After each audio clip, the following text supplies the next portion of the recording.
The air was thick with the stench of decay. As I cautiously stepped into the dilapidated mansion that had cast a long, ominous shadow over our small town, for as long as anyone could remember, I had always heard the stories about the haunted place. But curiosity had finally overcome my fear. With each creaking floorboard, I felt my heart race, and my pulse quickened as I ventured deeper into the decaying nightmare.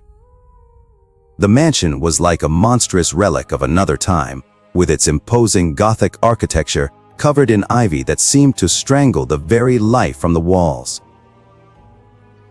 The dim light filtering through the cracked windows did little to dispel the overwhelming darkness, and my steps echoed eerily through the empty rooms. As I explored, I couldn't shake the feeling that I was not alone. Whispers and murmurs seemed to dance just beyond the edge of hearing, and I had a gnawing sensation that something unseen was lurking in the shadows. But I was determined to uncover the secrets that this place held.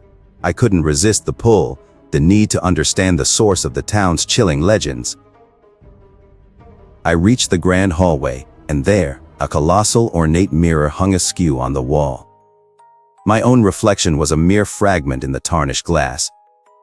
A shiver raced down my spine as I approached, feeling the air grow colder, and my breath materialized in front of me. A faint, anguished whisper echoed from the depths of the mirror. It was almost as if someone was trapped within, calling for release.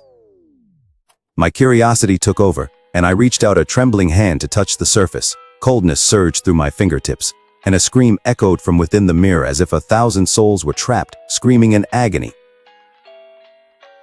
Panicked, I stumbled back, and the mirror shattered with a deafening, unearthly howl. The shard seemed to come alive, slicing through the air with a malevolent intent. I ducked and dodged, but a shard grazed my cheek, drawing blood and sending searing pain through my face. Injured but undeterred, I continued my exploration. Each room was a chamber of horrors, a stage for the supernatural. In one room, I found an old piano that played itself, its keys moving with an otherworldly grace. In another, a swarm of shadowy figures whispered secrets that I dared not listen to, their voices haunting my mind. As I ventured higher, the atmosphere grew denser, and the temperature dropped drastically.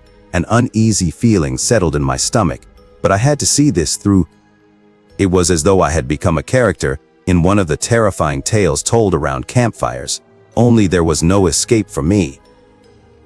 The climax of my journey was the attic. A narrow, rickety staircase led to a room veiled in perpetual darkness. In the middle of the room stood an ancient, grotesque statue. Its features were contorted in a painful expression, and it exuded an aura of pure malevolence. I could feel it watching me, its gaze following my every move. Fear clawed at my chest as I approached, and as I drew nearer, the shadows deepened, making it difficult to see. I could hear faint, guttural whispers coming from the statue, promises of unimaginable power and endless torment. The room seemed to close in on me, and I gasped for air as though the very walls were squeezing the life from my body. Panic overwhelmed me as I realized that the room was devoid of any exit, and the statue's whispers grew louder and more seductive, urging me to stay, to join it in the darkness. In a desperate frenzy, I grabbed a nearby chair and smashed it against the statue. It crumbled into pieces, and with it, the oppressive atmosphere in the room lifted. The shadows retreated, and I could breathe freely again. But as I turned to leave the attic, I heard the ghostly wails of the mansion itself, and I felt the building shudder. In a deafening cacophony, the walls groaned and moaned, and the very structure of the house seemed to come to life. It was as if the mansion itself was lamenting the loss of its malevolent guardian. I raced down the stairs, the mansion's cries echoing in my ears.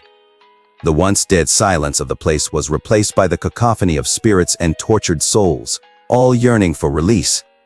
I burst out of the front door, leaving the haunted mansion behind, its tortured cries still ringing in my ears. As I stumbled out into the cool night air, I realized that I had escaped, but I would carry the scars of that night with me forever. The mansion was a place of unspeakable horrors, a vessel for the supernatural, and a gateway to the darkest corners of the human soul. I had ventured into the very heart of fear, and I had come back forever changed, haunted by the memories of that terrifying place, and the chilling knowledge that some horrors should remain hidden, even to the most curious souls.